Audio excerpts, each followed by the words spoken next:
Hello and welcome दोस्तों, स्वागत है आपका टारगेट फॉर आईक्यू में। मेरा नाम है सत्येंद्र और आज हम लोग इस वीडियो में बात करने वाले हैं इम्पोर्टेंट करंट अफेयर के 2020 की लगभग 6 महीने की पिछली करंट अफेयर है और ये केवल बिहार एपीओ और बिहार सिविल जज के लिए बहुत ही ज़्यादा इंपॉर्टेंट है। ठीक है, तो आप लोग इसे बिल्कुल भी इग्नोर ना करें, वीडियो को लास्ट तक जरूर देखें, इससे आप लोगों को बहुत ही ज़्यादा फायदा होगा और यहाँ से आई होप 2 या 3 क्वेश्चन आपके इस वीडियो से आने वाले आपके एग्जाम में आ जाएंगे। ठीक है, तो पहला क्वेश्चन है, हाल ही में अग्निप्रस्थ मिसाइल पार्क की आधारशिला कहाँ रखी गई है?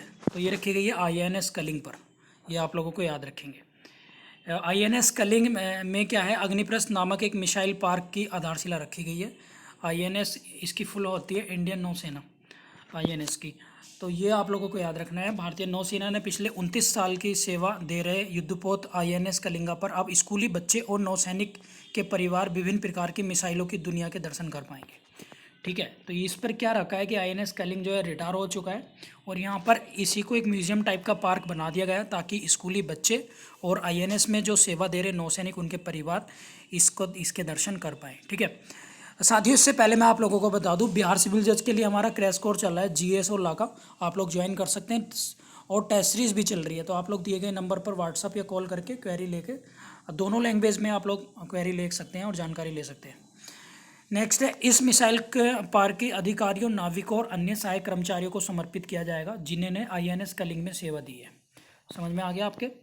चलिए नेक्स्ट, हाल ही में किस चर्चा में रही पुस्तक इकाबाग के लेखिका कौन है? तो ये बहुत इंपॉर्टेंट है, जेके रावलिंग।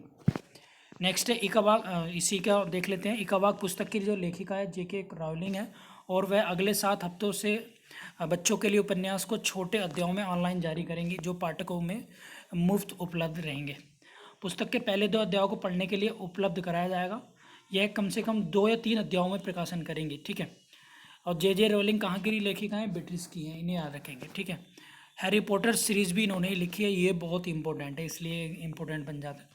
हाल ही में चंबा टनल का निर्माण किस योजना के तहत किया गया है? तो ये लिखेंगे चारधाम संपर्क परियोजना, वेरी इंपॉर्टेंट है। चंबा सुरंग की लंबाई 440 मीटर है और इसका निर्माण जो है चारधाम संपर्क परियोजना के हिस्से में के रूप में किया जा रहा है। सुरंग में चारधाम राजमार्ग से ऋषिकेश, धरासू और गंगोत्री खंड पर यात्रियों द्वारा लगने वाले समय में काफ़ी कमी आएगी।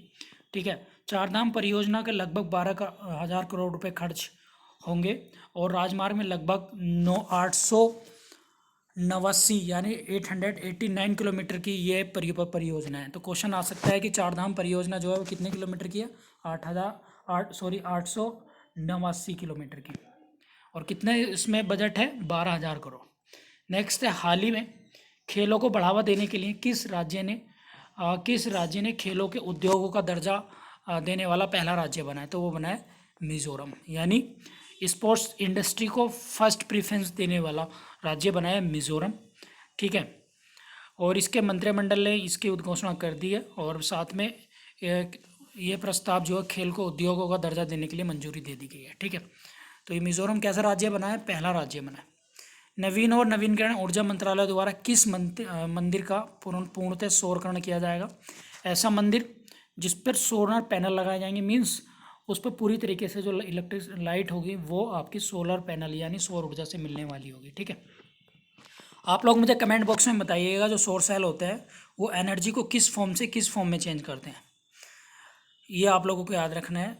इस योजना के अंतर्गत भारत सरकार की तरफ से नवीन ऊर्जा मंत्रालय इसको कर रहा है, ये आप लोग रखेंगे। लगभग 25 करोड़ रुपए का ये इसमें बजट है।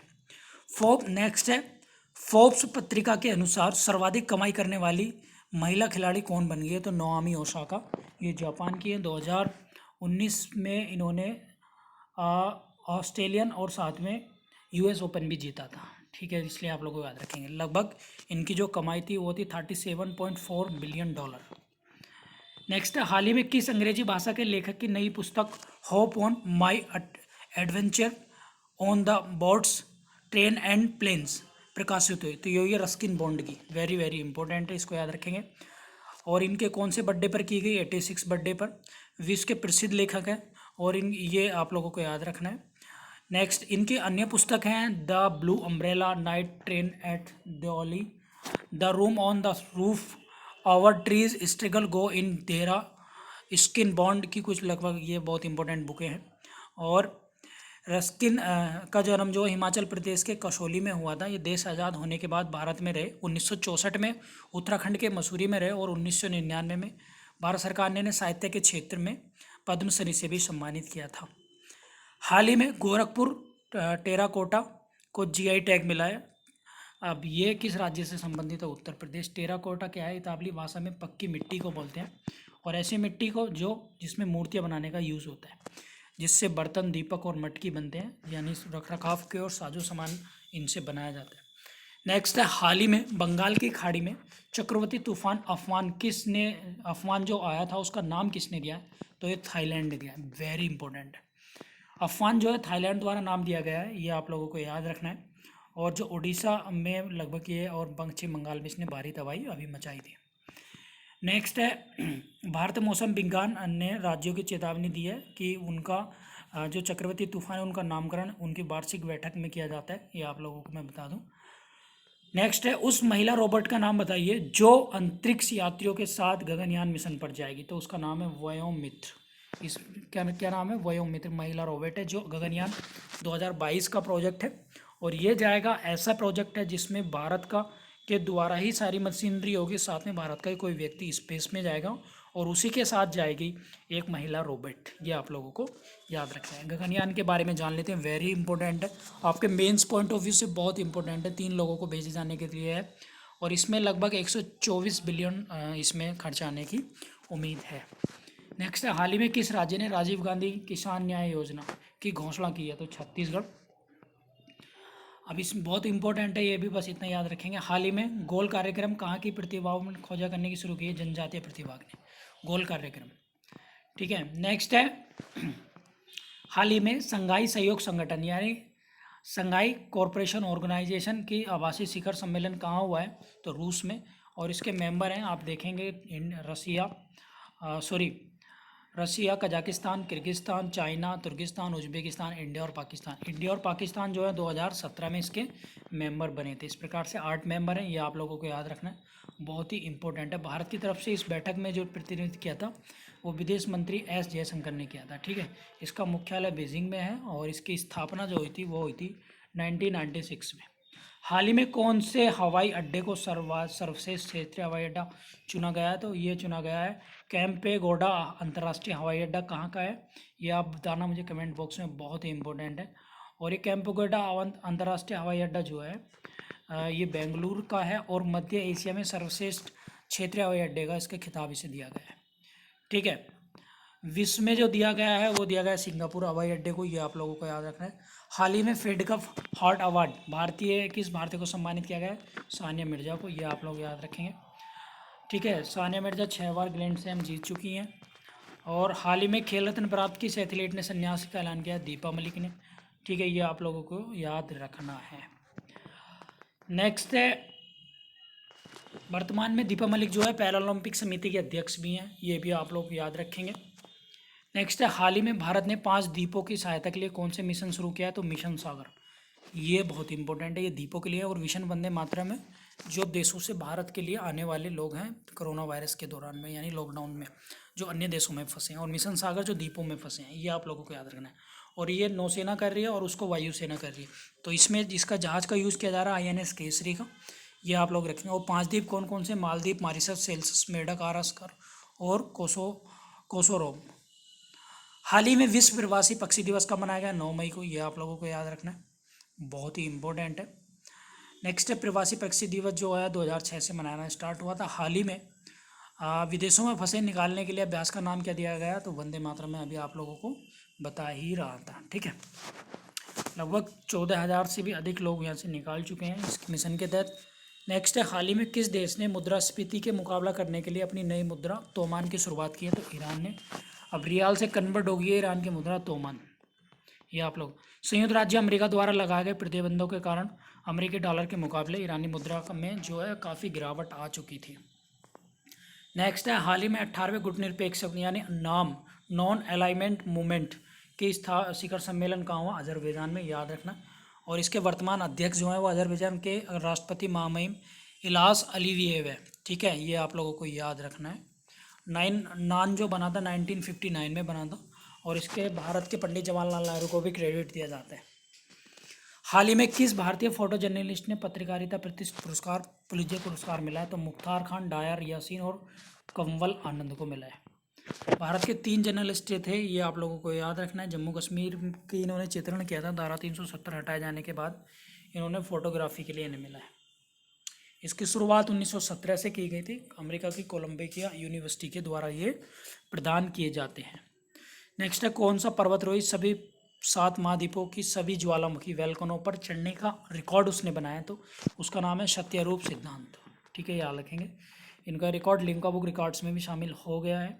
और कौन कौन सी चोटियाँ दक्षिण अमेरिका की माउंट ऑस डेल सालो, ये ज्वालामुखी यानी वैल्कनों की सबसे ऊंची चोटी। अफ्रीका की माउंट किलिमंजारो, यूरोप की माउंट एल्ब्रुस, उत्तरी अमेरिका की माउंट पिकाको ओरिज़ावा, और माउंट दामाद एशिया की, और ऑस्ट्रेलिया की माउंट गिलुक्वे, और अंटार्कटिका की माउंट सिडले।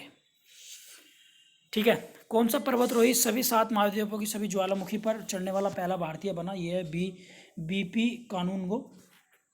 ये आप लोगों को याद रखना है। नेक्स्ट क्वेश्चन है, ज्वालामुखी जम्मू कश्मीर और लद्दाख के उच्च न्यायालय में स्थायी मुख्य न्यायाधीश की नियुक्ति हुए हैं न्यायमूर्ति राजनेश ओसवाल। ये आप लोगों को याद रखना है। नेक्स्ट है, हाल ही में किसे हीरोज टू एनिमल अवार्ड से सम्मानित किया गया? नवीन पटनायक को, उड़ीसा के मुख्यमंत्री हैं। ठीक है, हाल ही में विजडन का leading cricketer of the world का खिताब किसे मिला? तो वेन स्टोक को, जो इंग्लैंड के ऑलराउंडर हैं। अंतर्राष्ट्रीय मुद्रा कोष में बाहरी सलाहकार समूह में भारत में किस पूर्व गवर्नर को शामिल किया गया? तो ये है IMF में जो किया गया है, रघुराम राजन को। ठीक है, नेक्स्ट है, WWF world wild fund India का ब्रांड एम्बेसडर किसे बनाया गया? विश्वनाथ आनंद को, और ये काम करता है पर्यावरण के लिए। नेक्स्ट है, हाल ही में प्रेस फ्रीडम इंडेक्स 2020 में पहले स्थान पर नॉर्वे है। ये आप लोगों को याद रखना है, बहुत ही ज़्यादा इंपॉर्टेंट है। भारत जो है 180 देशों की सूची में 142वें नंबर पर है। 2019 में 140वें नंबर पर था। दक्षिण कोरिया सबसे निचले स्थान पर है। हाल ही में किस शहर में विश्व पुस्तक राजधानी 2020 के रूप में नामित किया? तो कोलंबपुर मलेशिया की राजधानी है उसको। ठीक है, हाल ही में मुख्य कर सतर्कता आयुक्त CVC के रूप में किसने शपथ ली? संजय कोठारी ने। ठीक है, ये हरियाणा कैडर के IAS हैं, इनको बस इतना याद रखना। मार्च 2020 में G20 वित्त मंत्रियों की आवासीय बैठक वर्चुअल समिट कहाँ हुई थी? सऊदी अरब में। पहला प्रोटीन दिवस कब मनाया गया? 27 फरवरी को। भारत के अभ्यारण्य को CEO सेंसिटिव जोन घोषित किया? राष्ट्रीय चंबल अभ्यारण्य। कोविड-19 से निपटने के लिए किस राज्य सरकार ने पहले लॉकडाउन लगाया? राजस्थान ने। हाल ही में आयोजन वुमेन्स T20 वर्ल्ड कप किस देश ने भारत को हराकर जीता? ऑस्ट्रेलिया ने। रणजी 2019 का खिताब जीता? सौराष्ट्र ने। अमेरिकी राष्ट्रपति डोनाल्ड ट्रंप भारत प्रवास के विश्व के सबसे बड़े मोटेरा स्टेडियम में कार्यक्रम किया था? नमस्ते ट्रंप मोटेरा स्टेडियम, गुजरात, अहमदाबाद।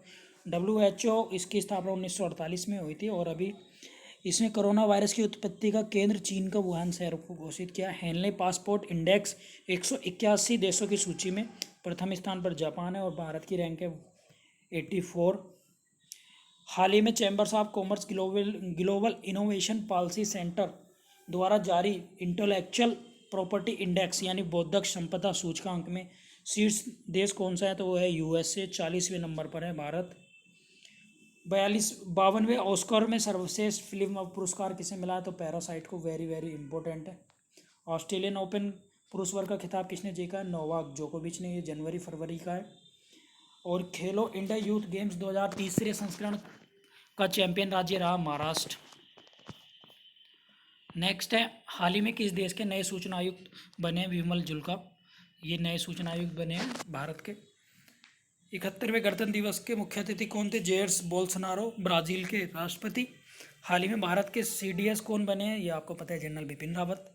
हाल ही में वन क्षेत्रीय रिपोर्ट 20 दिसंबर 2019 ने किसने जारी की? प्रकाश जावड़ेकर ने। वन स्थिति रिपोर्ट 2019 पर चर्चा कर लेते हैं। ये 16वां संस्करण था, और लगभग भारत का कुछ भौगोलिक क्षेत्र में 21.67% वनावरण है, और कुल वृक्षावरण है लगभग 2.8% भौगोलिक क्षेत्र पर। यह आप लोगों को याद रखना है।